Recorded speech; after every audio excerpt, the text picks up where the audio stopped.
My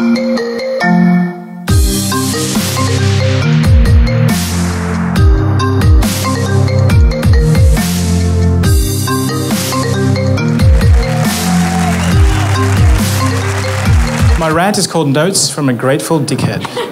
So please welcome me. Yeah. All right. 5 minutes. If you look at any kind of characteristic on a complex population, it follows a bell curve or a normal distribution.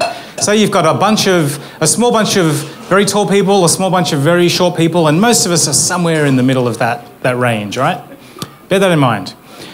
So Claire Harvey had an article in the Telegraph where she saved a cyclist's life today. Hand on heart, I stopped him from dying. Like, oh my God, what kind of first aid did she perform on this poor cyclist? It's a bit more boring, unfortunately. Basically, he did something stupid. She put on her brakes, which is what you're supposed to do. And so she saved his life by not killing him. So I prevented a bank robbery this morning. She then reaches the conclusion that the reason he did that is because a lot of cyclists, basically, are ungrateful dickheads. Yeah, it's a pretty broad claim to make based on one guy doing something stupid. But anyway, let's leave it there. But the problem is that you see that everywhere. You see that in all of the, especially the Murdoch papers. You see that in Twitter. So things like 14 reasons we hate cyclists. Look at that phrase, hate cyclists. They are cockroaches on wheels. Some guy joking about running over a cyclist and then driving off.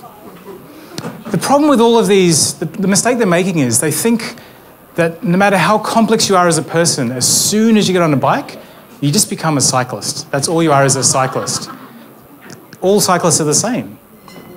Now, why does that matter?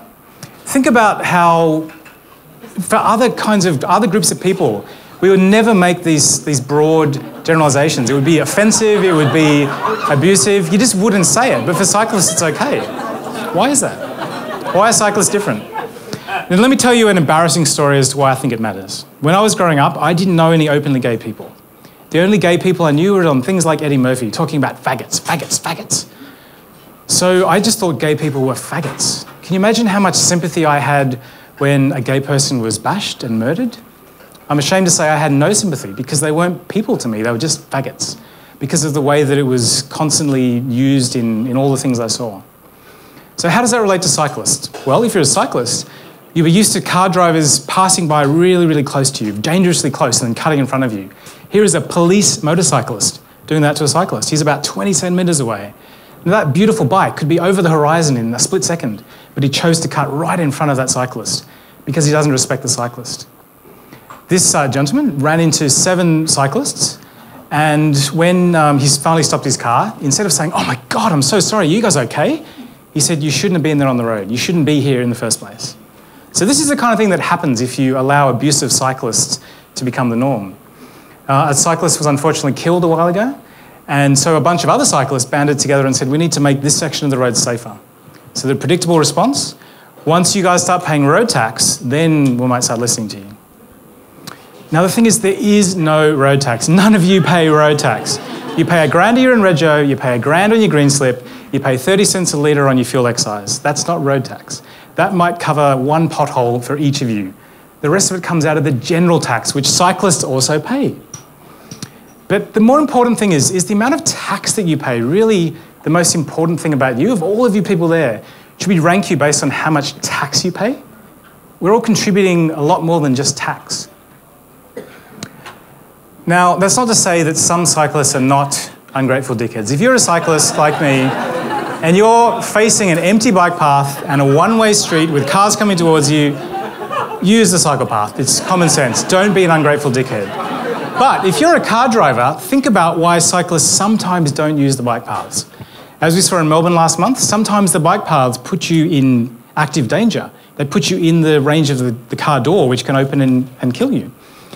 If you look at a cycle path in Sydney, they make you stop at every single light. Whereas if you're on the road, you go straight through. If you're a pedestrian, I have no problem at all with jaywalking. I think we should all jaywalk, but do it safely.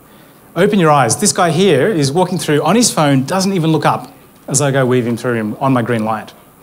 So just remember, anytime you complain about cyclists, you complain about drivers, you complain about pedestrians, there's a bell curve. There's some people who never make mistakes. There's some people who always make mistakes. And it's the same people. The people who want to run over cyclists are the same cyclists who ride on the pavement, the same pedestrians who jaywalk without looking. The majority of us, the majority of you, are just trying to do the best you can. You're just trying to get to work. You're trying to get home from work again. So just don't generalise people.